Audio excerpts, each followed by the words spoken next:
ಇದೆ, some ఇల్లీసియం resort something. అగోడాలో చాలా చీప్గా వచ్చింది. ఎంత చీప్గా అంటే 2 days కలుపుకొని 800, కానీ బాగుంది.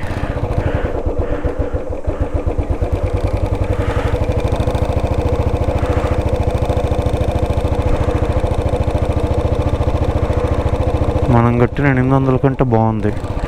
And more over extra 500 on చేశాడు.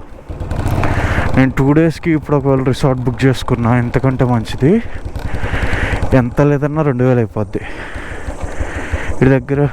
సారీ, పర్ డే 2000 అయిపోద్ది వీడి దగ్గర. మనకు 2 daysకి నాన్ ఏసీ బుక్ చేసుకున్నా, ఇక్కడికి వచ్చాక ఎక్స్ట్రా డబ్బులు ఇచ్చాము. మొత్తం కలుపుకొని 1800 సంథింగ్ అయింది, 1870 రూపాయలు something. So comparatively better option 1870 రూపాయలు అనేది.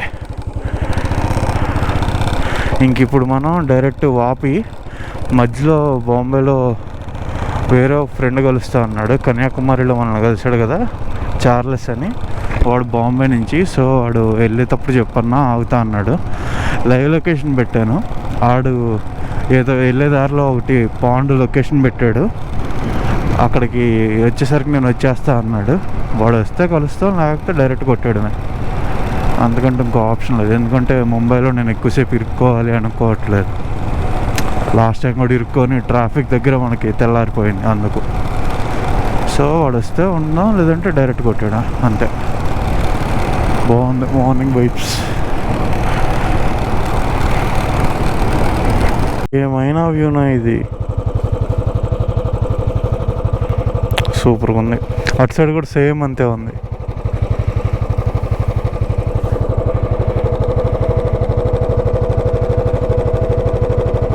హైవే మీద వెళ్దాం అనుకుంటే నా ముందర వెళ్తున్న కారుడు, నేను ఆడి దగ్గరికి వెళ్ళినంత సేపు స్లోగా వెళ్తాడు.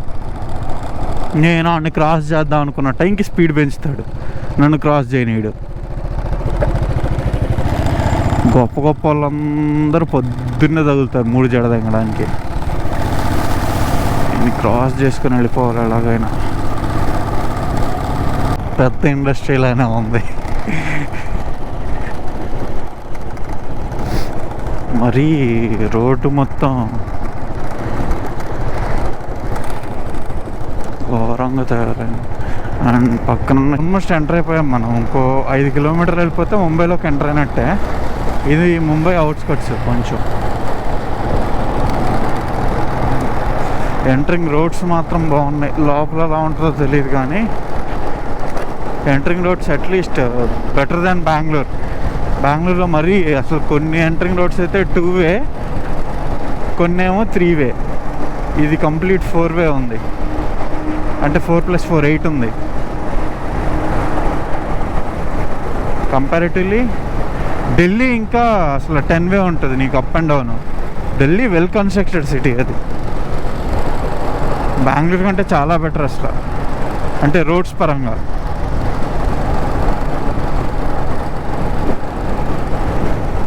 వీలైనంత ఫాస్ట్గా వెళ్ళి చార్లెస్ గారిని కలిసేసి స్టార్ట్ అయిపోదాం. ఏం లేదు, బాంబే దాటితే సగం ట్రాఫిక్ ఉండదు. అండ్ మోర్ ఓవర్ ఈరోజు సాటర్డే కాబట్టి ట్రాఫిక్ తక్కువ ఉంది. చాలా వరకు సాటర్డే సండే క్లోజ్ బాంబేలో చాలా షాప్స్. సో అందువల్ల ట్రాఫిక్ ఇంత తక్కువ ఉంది. లేదంటే మనకు ఆ స్టార్టింగ్ బాంబే నుంచి ఇది దాటడానికి 3-4 గంటలు టైం పట్టేది. ఇప్పుడు జస్ట్ 40 minutesలో వచ్చాం.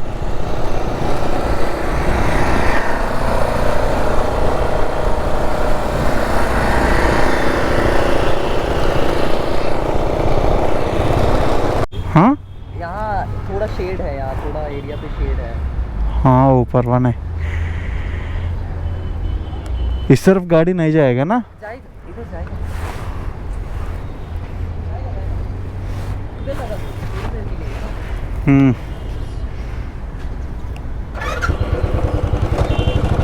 इधर लगा सकते लगाओ.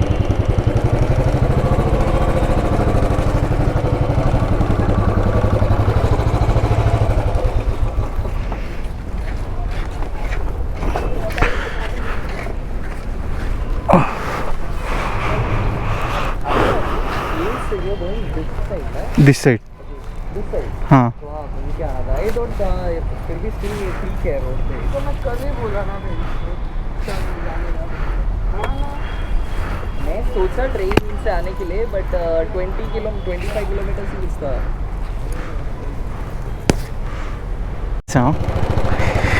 అయిపోయింది. ఆడు కూడా మనతో పాటు వస్తాను ఒక 2 స్టాప్ల వరకు, ఆ తర్వాత నేను లెఫ్ట్ కట్ అయిపోతాను అన్నాడు. వాడు మనతో పాటు 2 స్టాప్లు వస్తే వాడికి ఈజీగా 1.5 hour పెరిగిపోద్ది ట్రాఫిక్లో. వద్దురా బాబు అంటే వినట్లేదు వాడు. ఇంకేం చేయలేం, వాడి ఇష్టం అది. వెళ్ళిపోయి అక్కడ ఇంకా రైట్ తిరిగేసి వెళ్ళడమే మనం. సేమ్ దాకా వచ్చిన జంక్షన్ దగ్గర నుంచే రైట్ సైడ్ కట్ అయిపోయి వెళ్ళిపోవడం.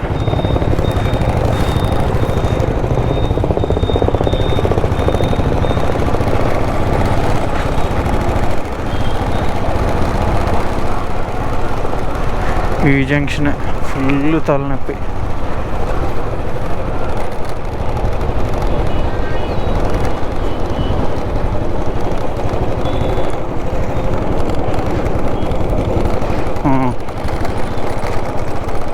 వసంత్ అటు వెళ్ళిపోయాడు, మనం ఇటు వచ్చేసాం. ఇంకా మనం డైరెక్ట్ వాపి దగ్గర లంచ్ బ్రేక్ తీసుకోవడమే. దాటేస్తున్నాం ఇంకొక 5 కిలోమీటర్లు అంతే. ఇది దాటేస్తే అసలు ముంబై దాటితే చాలా పీస్ఫుల్గా ఉంటారు బాబు. ముంబై దాటగానే గుజరాత్కి వెళ్ళే బోర్డర్లో ఒక చిన్న డ్యామ్ లాంటిది వస్తుంది. అక్కడ లొకేషన్ బాగుంటుంది. యూజువల్గా ఈవినింగ్ బాగుంటుంది, మార్నింగ్ మనం ఇంతవరకు ఎప్పుడు వెళ్ళలేదు దానికి. ఇప్పుడు ఒకసారి చూద్దాం. ఇప్పుడు బాగుంటే ఓకే, ఒక 2-3 ఫోటోలు తీద్దాం. ఇంకా బాగాలేనప్పుడు ఏం చేయలేం. సక్సెస్ఫుల్గా 5 కిలోమీటర్లు అరగంట పట్టింది. అది ట్రాఫిక్ ఏమి లేకుండా, రన్నింగ్ ట్రాఫిక్లో అరగంట. ఏమి లేకుండా ఇన్ ద సెన్స్ ఇంకెంత ఉందో అర్థం చేసుకోండి. కానీ బెంగళూరులాగా ఒకే చోట స్టాగ్నేట్ అయి ఉండట్లేదు, కదులుతున్నాయి వెహికల్స్. ఇంకా మనం నెక్స్ట్ గుజరాత్ బార్డర్లోకి వెళ్ళి పెట్రోల్ పట్టించుకుందాం. గుజరాత్లో ఏం మరీ అంత చీప్ ఏం కాదు, 101, 102 సంథింగ్ ఉంటుంది. గుజరాత్ వెళ్ళి పట్టించేసుకుందాం.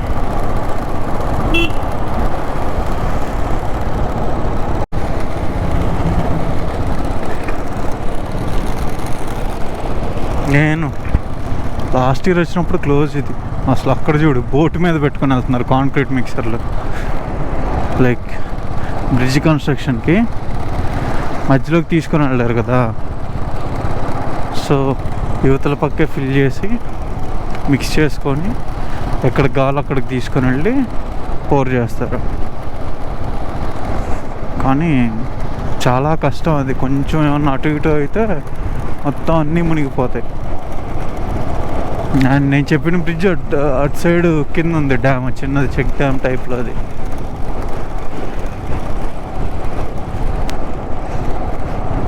ఇక్కడ నుంచి ఇంకో 100 కిలోమీటర్స్ వెళ్ళిపోతే గుజరాత్ దగ్గరికి వెళ్ళిపోతాం. బెటర్ ఆప్షన్ గుజరాత్ లోపలికి వెళ్ళి తినకుండా గుజరాత్ ముందే తినేద్దాం. ఎందుకంటే గుజరాత్లో నుంచి మనకి ఇంకొక 20 days ఈజీగా ఒక్కసావే. ఫుడ్ ఉప్పు ఉండదు, కారం ఉండదు, ఏం తింటున్నావో తెలియదు, బతకడానికి తినాలి. సో కొంచెం ముందే లైట్గా తినేసి బ్రంచ్ చేసి స్టార్ట్ అవుదాం. ఫుల్గా వెహికల్ ట్రాఫిక్ అయితే ఉంది. జప్ అని వస్తున్నారు ఒక్కొక్కడు. నాకు అర్థం అవ్వట్లేదు వెనకాల ఎవడు వస్తున్నాడు, ఎంత దగ్గరికి వస్తున్నాడు అని. ఎంత సైడ్ మిర్రర్లో చూస్తున్నా. కాకపోతే ఎవడికో నీట్గా వెళ్ళిపోతున్నాడు. ఎండ మాత్రం కొడుతుంది. ఎండని కూడా కాదు, వేడి గాలి భయంకరంగా కొడుతుంది. నేను ఈ రేంజ్లో రాజస్థాన్లో ఊహించుకున్నా, కానీ ఈ రేంజ్లో మహారాష్ట్ర గుజరాత్ బార్డర్లోనే ఉంది. ఇంకా మన రాజస్థాన్ ఎలా ఉందో అండ్ మోర్ ఓవర్ దీనికి ఇంకో రీజన్ కూడా ఉండొచ్చు, ఎందుకంటే ఇక్కడ చెట్లు ఎక్కువ అండ్ సమ్మర్ వల్ల ఎండిపోయినాయి. సో దానివల్ల ఎండగాలి ఎక్కువ వస్తున్నట్టు, వేడి గాలి. కానీ రాజస్థాన్లో మనకు ఆ ప్రాబ్లం ఉండదు, నీకు చెట్లే కనపడదు. సో గాలి వచ్చింది వస్తే అంతే. ఎక్కడన్నా ఇంకొక 40 కిలోమీటర్స్ వెళ్ళిపోయి నాన్ వెజ్ తినేద్దాం. సో 40 వెళ్ళిపోతే ఆల్మోస్ట్ ఇంక గుజరాత్ బార్డర్కి వెళ్ళిపోయినట్టు మనం. ఒక 60 కిలోమీటర్స్ ఉంది. సో నాకు బెటర్ ఆప్షన్ ఏమనిపిస్తుంది అంటే, గుజరాత్లోకి వెళ్ళాక నాన్ వెజ్ దొరకదు, చాలా చోట్ల దొరకదు. ఎక్కడో మెయిన్ సిటీస్లో, అది కూడా పెద్ద పెద్ద హోటల్స్లోనే ఉంటుంది. In the sense minimum 3 star to 5 star range ఉన్న వాటిలోనే నాన్ వెజ్ ఉంటుంది. అండ్ మందు కూడా అస్సలు దొరకదు గుజరాత్లో. సో బెటర్ ఆప్షన్ ఏంటంటే, గుజరాత్ కంటే ముందే ఇంకొక 40 కిలోమీటర్స్ వెళ్ళిపోయి, 40 కిలోమీటర్స్ నుంచి ఏది కొంచెం మంచిగా కనిపిస్తే హోటల్, అక్కడ ఆగిపోయి తినేసి ఫుల్గా మెక్కి పీస్ఫుల్గా స్టార్ట్ అయిపోదాం. ఇక్కడ తిని స్టార్ట్ అయ్యాము అంటే నెక్స్ట్ మంత్ సేమ్ ఆల్మోస్ట్ ఇదే టైం వరకు, అంటే రిటర్న్ వెస్ట్ బెంగాల్ ఆ రేంజ్కి వచ్చేంత వరకు మనకేం దొరకదు కొంచెం టేస్టీ ఫుడ్. సో ఇక్కడే తినే స్టార్ట్ అయిపోదాం. ఇంకొక 8 కిలోమీటర్లు వెళ్ళిపోయి అక్కడి నుంచి ఇంకా ఏ హోటల్ అయినా సరే కొద్దిగా నాన్ వెజ్ కనిపించింది అంటే వెళ్ళి తినేద్దాం. అసలు వేడి గాలి కొడుతుంది, అదేదో పొయ్యి పక్కన నుంచి ఉన్నట్టుంది నాకు ఫ్రైడ్ రైస్ చేస్తుంటే. కాకపోతే రన్నింగ్లో ఉండి కొడుతుంది కాబట్టి చెమటలేం రావట్లేదు, కానీ ఒక్క సెకండ్ బండి పక్కన షూటు లైక్ రైడింగ్ జాకెట్ ఇలానే ఉంచుకుంటే మాత్రం కారిపోతుంది చెమటలో. ఏం చేయలేం. ఈసారి ఎప్పుడన్నా ఒకసారి వర్షాకాలంలో ప్లాన్ చేద్దాం ట్రిప్. వర్షాకాలంలో అయితే కొంచెం గ్రీనరీ అనిపించింది ఇక్కడంతా. ఇప్పుడంటే మొత్తం ఎండిపోయింది. కొద్ది గ్రీనరీ ఉన్నప్పుడు ప్లాన్ చేద్దాం నెక్స్ట్ ఇయర్ ఎప్పుడైనా బాగుంటుంది. అప్పుడు బెటర్ పాసిబుల్ ఆప్షన్ ఏంటంటే, మనకి ఇప్పుడు ఐదర్ డైరెక్ట్గా స్టాచ్యూ ఆఫ్ యూనిటీ దగ్గరికి వెళ్ళిపోయి, రేపు మార్నింగ్ 8కి ఓపెన్ కదా, అక్కడ ఏదైనా డార్మిటరీ ఉందేమో చూసి డార్మిటరీలో రూమ్ తీసుకోవడం. అప్పుడు రేపు మార్నింగ్ పొద్దున్నే 7 కల్లా లేచి రెడీ అయ్యి స్టాచ్యూ ఆఫ్ యూనిటీ చూసేసుకొని మళ్ళీ రిటర్న్ రూమ్కి వచ్చి లగేజ్ ప్యాక్ చేసుకొని గాంధీనగర్ స్టార్ట్ అయిపోవచ్చు బిఎస్ఎఫ్ ఆఫీస్కి. ఇన్ కేస్ మనం ఇప్పుడు మధ్యలో ఆగితే గాంధీనగర్ స్టాచ్యూ ఆఫ్ యూనిటీ నుంచి 4 అవర్స్. సో రేపు మార్నింగ్ మనం వెళ్ళేసరికి లేట్ అవుద్ది, మళ్ళీ రేపు మార్నింగ్ మనం ఇక్కడి నుంచి గాంధీనగర్ వెళ్ళేసరికి లేట్ అవుద్ది. సో బెటర్ ఆప్షన్ నాకేమనిపిస్తుంది అంటే, డైరెక్ట్ ఐదర్ స్టాచ్యూ ఆఫ్ యూనిటీకి ఒక 1 అవర్ కూడా కాదు నన్ను అడిగితే, బెటర్ ఆప్షన్ ఏంటంటే ఒక 20-30 మినిట్స్ దూరంలో ఏదైనా రూమ్ తీసుకోవడం ఈజ్ బెటర్ ఆప్షన్. చూద్దాం అలా ఏదైనా ఉందేమో అని.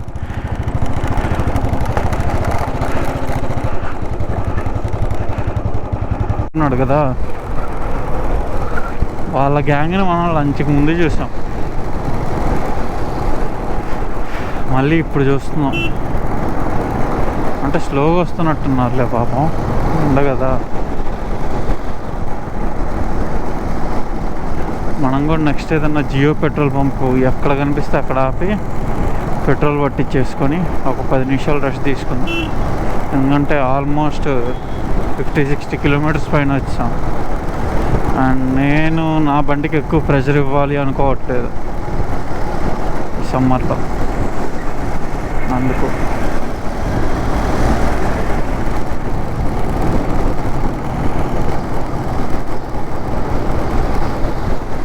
ప్రతి 80 కిలోమీటర్స్కి ఒకసారి ఆగుతున్నాం. ఇప్పుడు 60 వచ్చాం, ఇంకో 20 ఉంది. కానీ ఒకవేళ జియో కనిపిస్తే 20 కంటే ముందే ఆగుతాను, జియో కనిపించకపోతే మాత్రం 20 పైన ఎక్కడైనా ఆగుతాను. మనకి స్టాచ్యూ ఆఫ్ యూనిటీ ఒక 200 కిలోమీటర్స్ ఉంది అంతే. సో ఒక 3 అవర్స్లో వెళ్ళిపోవచ్చు. ఇప్పుడు టైం ఏమో 4:30 అయింది, మ్యాక్సిమం 8 కల్లా వెళ్ళిపోవచ్చు. సో బెటర్ ఆప్షన్ నేనేమనుకుంటున్నా అంటే ఇక్కడ నుంచి అంకలేశ్వర్ అని ఒక ప్లేస్ ఉంది, అక్కడికి 120 కిలోమీటర్స్ కంప్లీట్ ఇదే హైవే. అండ్ ఆ తర్వాత రైట్ సైడ్కి ఒక 80 కిలోమీటర్స్ వెళ్ళాలి. So first 120 kilometres non stop ఇదే హైవే మీద కొట్టుకొని అంకలేశ్వర్కి కొంచెం ముందు, లేదంటే అంకలేశ్వర్ దగ్గర ఏదన్నా ఎక్కడైనా ఆపుకొని ఒక 15-20 మినిట్స్ మళ్ళీ రెస్ట్ తీసుకొని ఆ తర్వాత మళ్ళీ ఆ రైట్ సైడ్కి 80 కిలోమీటర్స్ కొట్టేసుకుందాం అనేది నేను ఆలోచిస్తున్నాను. ఎందుకు అంటే హోటల్ లైక్ బీజీవీఆర్ అని ఒక హోటల్ కనిపించింది, 420 రూపీస్ సంథింగ్ ఉంది. అండ్ అది కూడా నాన్ ఏసీయే, కాకపోతే 420 రూపీస్కి మనకి ఎవడో నాన్ ఏసీ ఇవ్వట్లేదు. నేను 2-3 కాల్ చేశాను, ఎవడైనా 600 చెప్తున్నాడు, ఏసీ అయితే 1500 చెప్తున్నాడు. అండ్ మోర్ ఓవర్ ఇది Gujarat state tourism hotel, so maintenance బాగానే ఉంటుంది, కొత్త హోటల్, రేటింగ్స్ బాగున్నాయి. సో డైరెక్ట్ అక్కడికి వెళ్ళిపోయి నైట్ 8 కల్లా వెళ్ళిపోయినా సరే మనం ఎడిట్ చేసి మొత్తం రెడీగా పెట్టుకునేసరికి 11 అవుద్ది మనం స్లీప్ వేసేసరికి. సో మొత్తం ఎడిటింగ్లు అన్నీ చేసుకొని నైట్ ఒకేసారి ఈరోజు స్లీప్ వేసేస్తే రేపు మార్నింగ్ 8కి స్టాచ్యూ ఆఫ్ యూనిటీ ఓపెన్.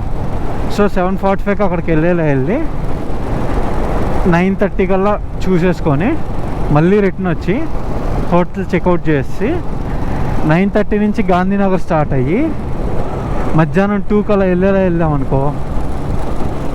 ఒకటేంటంటే రేపు మధ్యాహ్నం వెళ్తే మనకు తెలుస్తుంది అసలు ఇస్తారా ఇవ్వరా పర్మిషన్ మనకి నాట్ బార్డర్ దగ్గరలోకి వెళ్ళడానికి అని. సో రేపు మధ్యాహ్నం వెళ్ళిపోయి ఒకవేళ ఇస్తాను అన్నారనుకో, అంటే అట్లీస్ట్ రేపు రాండి అన్నారనుకో, సో ఒకరోజు మనం గాంధీనగర్లోనే స్టే చేసి పర్మిషన్ తీసుకొని వెళ్ళిపోవచ్చు. లేదు అస్సలు ఇవ్వము అన్నారు అంటే డైరెక్ట్ అటు నుంచి అటు సోమనాథ్ వెళ్ళిపోయి తర్వాత ద్వారకా వెళ్ళి మళ్ళీ ద్వారకా నుంచి భుజ్ వెళ్ళేటప్పుడు ఇంకో ప్లేస్ వస్తుంది, ఇంకో జ్యోతిర్లింగం వచ్చేది, అక్కడికి వెళ్ళిపోయి భుజ్ తర్వాత డైరెక్ట్ ఇంకా నాట్బాడ్ వెళ్ళి ఇంక వాళ్ళని అడుక్కోవడమే. ఇంకా నాట్బాడ్ దగ్గర కూడా వాళ్ళు ఇంక ఒప్పుకోలేదు అంటే మనం యాక్చువల్గా నాట్బాడ్ పర్మిషన్ ఇస్తే జైసల్మీర్ కూడా అలానే అడుగుదాం అనుకున్నాం. నాట్బాడ్ ఒప్పుకోలేదు అంటే ఇంకా అక్కడికి వెళ్ళిన తర్వాత వాళ్ళని అడిగి వెళ్ళి డైరెక్ట్ ఇంకా ఉదయ్పూర్ జోధ్పూర్ ఇటు సైడ్ వెళ్దాం.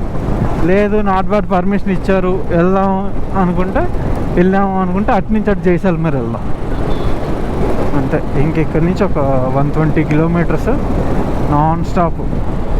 240 దగ్గర స్టార్ట్ చేసాం, 360 దగ్గర ఆపాలి మనం. 120 కిలోమీటర్స్ అంటే అది సూరత్ దాకా వచ్చాం.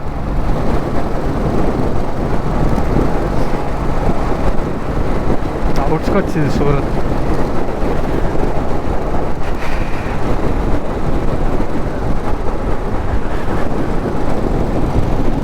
ఇప్పుడు సంథింగ్ బారాచుకి సంథింగ్ ఏదో ఉంది, దానికి ఒక 10 కిలోమీటర్ల ముందు ఏదో ఉంది అగ్నేశ్వర్ సంథింగ్, అక్కడి నుంచి రైట్ కట్ అవ్వాలి. సో నేనేమనుకుంటున్నా అంటే అగ్నేశ్వర్ దగ్గర డైరెక్ట్గా ఒక 5 కిలోమీటర్ల ముందు అలా ఆగేసి ఒక 10-15 నిమిషాలు రెస్ట్ తీసుకొని అక్కడి నుంచి 40 కిలోమీటర్స్ మనకి. సో డైరెక్ట్ కొట్టేద్దాం అనేది, అదే అగ్నేశ్వర్లో ఒక 10-15 నిమిషాలు రెస్ట్ తీసుకొని నెక్స్ట్ డైరెక్ట్ కొట్టేద్దాం అనేది నా ప్లాన్. ఇంకేంట్రా బాబు, బెంగళూరు ట్రాఫిక్ అంటే ఘోరంగా ఉంది ఇది.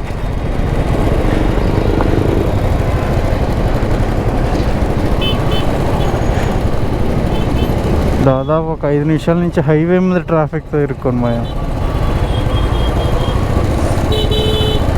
ఎక్కడో ఒక చోట స్పీడ్ బ్రేకర్ ఉంటుంది, అది స్లోగా ఎక్కాలి కాబట్టి మిగిలినవన్నీ స్లో అయిపోయినాయి. ఇది కానీ దాటేస్తే లాగేస్తాం.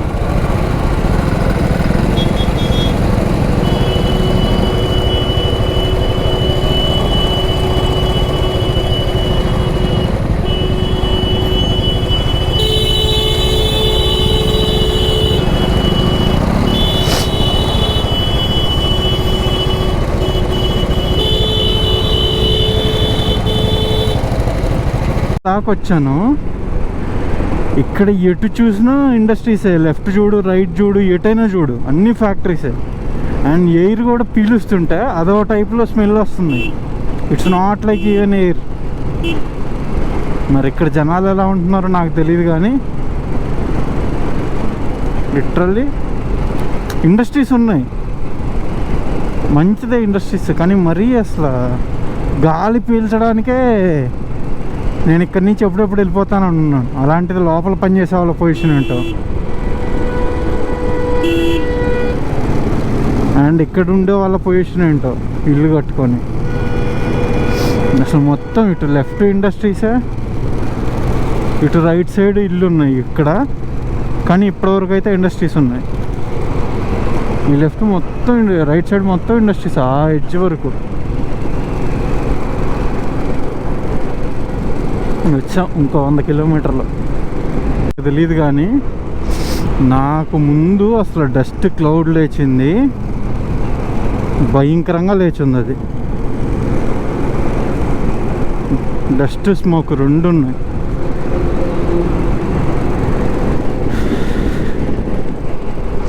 నేను కానీ ఇప్పుడు రూమ్కి వెళ్ళి హ్యాండ్ వాష్ ఫేస్ వాష్ చేసుకుంటే 1 kg వచ్చింది డస్ట్.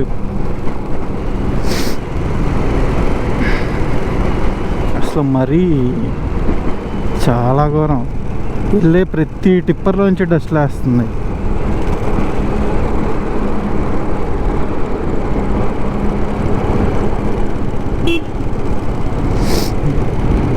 చూపిస్తుంది రోడ్డు. కానీ ఇలానే ఉంటే ఒక 40 minutesలో వెళ్ళిపోవచ్చు. ముందున్న రోడ్డు అంతా అసలు చాలా వరస్ట్ ఉంది. లారీలు వెళ్ళి అసలు గుంతలు గుంతలుగా ఉంది. ముందు వచ్చిన 50 kilometers రోడ్డు, ఇంకొక 50 ఉంది. అది కానీ ఇలా ఉందంటే మాత్రం స్మూత్గా వెళ్ళిపోవచ్చు ఒక ½ an hour 40 minutesలో 60 kilometers. చూద్దాం ఎంతవరకు ఇలా ఉంటుందో మరి. మొత్తం అసలు మొత్తం ఇండస్ట్రియల్ ఏరియానే. ఈ బెల్ట్ ఎక్కడ చూడు లారీలు, శాండ్ డస్ట్. అది కూడా ఈ శాండ్, చాలా వరకు ఈ శాండ్ లారీస్, లేదంటే కెమికల్ ఇండస్ట్రీస్. లిటరల్లీ ఆ లారీలో వెళ్తున్న మట్టి పొరపాటున అంటే గుంతల వల్ల కింద పడినప్పుడు నువ్వు వైజర్ తీసి నీ కంట్లో పడితే మాత్రం ఫుల్ మంట పడుతుంది. మనకు నార్మల్ ఇసుక పెడితే దురద వచ్చుద్ది, కన్నీళ్ళు వస్తాయి. కానీ ఇది మంట పడుతుంది. ఏం చేయలేం. అయితే మన రూమ్కి వెళ్ళిపోతాం. నాకైతే ఎప్పుడెప్పుడు రూమ్కి వెళ్ళి స్నానం చేస్తానండి, అంత చిరాకు ఉంది. లిటరల్లీ ఇండస్ట్రియల్ డస్ట్ సగం లారీ లోడ్ ఉంది నా పైన. అయితే ఎంత మాస్క్ వేసి హ్యాండ్ గ్లౌజులు పెట్టి అన్నీ పెట్టినా సరే ఈ హ్యాండిల్స్ పట్టుకోవడంలో, లేదంటే తీసేసి ఇప్పుడు వాటర్ తాగడంలో అసలు ఫుల్.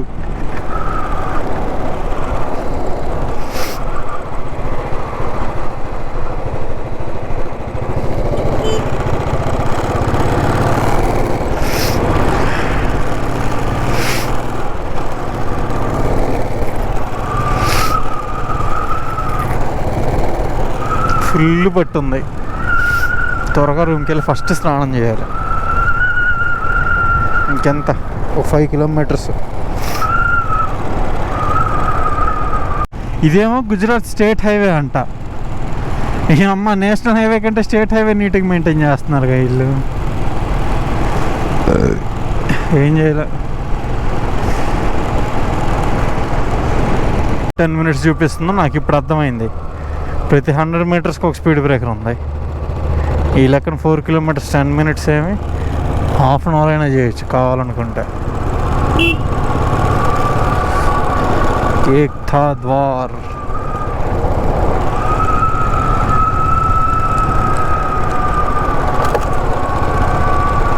ఇది రైల్వే స్టేషన్. ఇది Ekta Nagar railway station. Airport లాగా ఉంది భయ్య. బెంగళూరులో శివాజీనగర్ రైల్వే స్టేషన్ ఉన్నట్టుంది.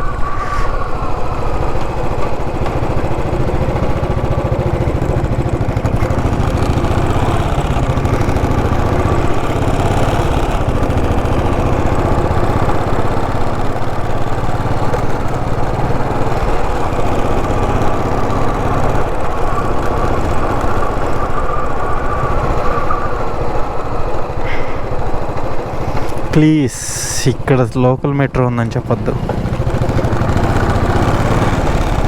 లోకల్ మెట్రో కాదులే, బిఎంటీసీ బస్ టైప్లో. చాలా బాగా చేశారు ప్లేస్.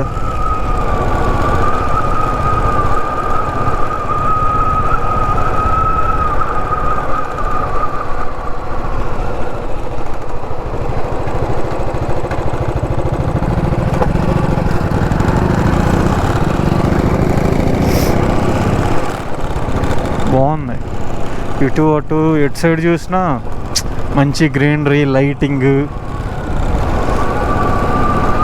అస్సలు ఒక్క చెత్త పేపర్ కూడా లేదు కనీసం రోడ్డు మీద. ఇందాక నుంచి వస్తున్నాను కదా. Well maintaining.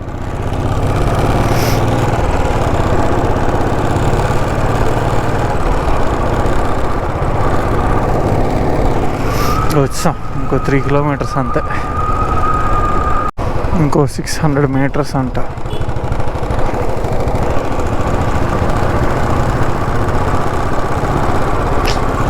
ఇది వెళ్ళే కొద్దీ వస్తానే ఉంది. అండ్ ఈ ఒక్క ఏకతా నగర్లో నేను 3 పోలీస్ స్టేషన్లు చూశాను. Traffic, crime, normal civil. And patrolling కూడా ఉంది సపరేట్ బైక్స్లో. మా ముందు వెళ్తున్న ఆయన కూడా పోలీసే. ఇంకో ఇది పోలీస్ క్వార్టర్సే. ఎన్ని ఎన్ని ఎన్ని ఎన్ని దారుణాలు సార్.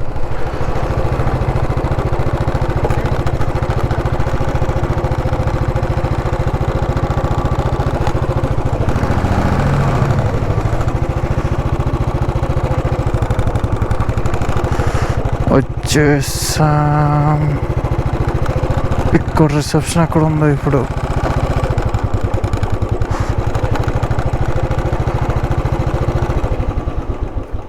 ఒక్కసారి అడిగేసి